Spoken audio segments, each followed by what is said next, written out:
ఈవీఎంలు అన్నది 80% of the జనాభా ఓట్లు వేసినారు. రికార్డ్ పోలింగ్ 80% జనాభా వెళ్ళి పోలింగ్ బూత్లో బటన్ నొక్కినారు. బటన్ నొక్కిన తర్వాత వాళ్ళు ఏ పార్టీకి ఓటేశారని వీవీప్యాట్లో వాళ్ళకి కనిపిస్తూ ఉంది.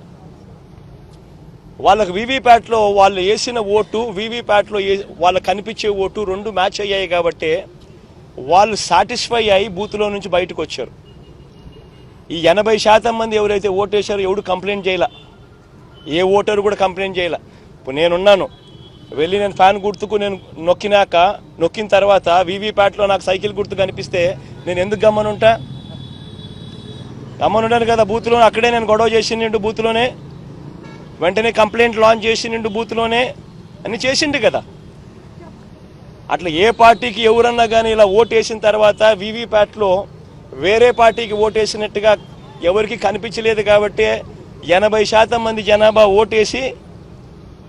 ఓట్లేసిన ప్రతి ఒక్కరూ సాటిస్ఫై అయ్యి ఎటువంటి బూత్లో కానీ బూత్లో కంప్లైంట్ ఇవ్వడం కానీ పోలింగ్ ఆఫీసర్ దగ్గర కంప్లైంట్ ఇవ్వడం కానీ ఎటువంటి ఎక్కడ జరగల. పోలింగ్ మొదలయ్యే ముందు ప్రతి పోలింగ్ బూత్లోనూ అన్ని పార్టీలకు సంబంధించిన పోలింగ్ ఏజెంట్లు అక్కడ కూర్చుంటారు. వాళ్ళందరూ కూర్చున్న తర్వాత ఈవీఎంలు వీళ్ళందరూ చెక్ చేస్తారు, వీళ్ళందరూ టెస్ట్ చేస్తారు. 50 ఓట్లు మాక్ పోలింగ్ చేస్తారు. 50 ఓట్లు మాక్ పోలింగ్ చేస్తారు ఈ పోలింగ్ ఏజెంట్స్.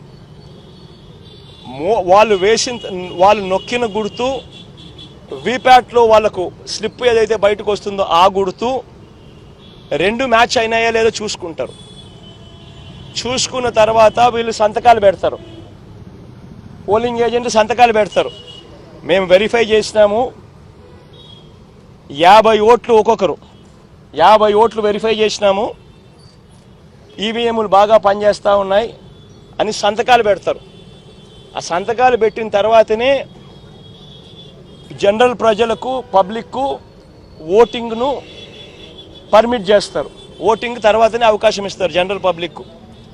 మరి ఇటువంటి తెలుగుదేశం పార్టీకి సంబంధించిన ఏజెంట్లే అన్ని పార్టీలకు సంబంధించిన ఏజెంట్లతో పాటు కలిసి నొక్కి వీవీప్యాట్లలో కూడా దాన్ని చూసుకొని కరెక్ట్గా అన్నీ పనిచేస్తూ ఉన్నాయని చెప్పి వెరిఫైడ్ అని చెప్పి సంతకం పెట్టి పోలింగ్ ఆఫీసర్లకు ఇచ్చిన తర్వాతనే పోలింగ్ మొదలైంది.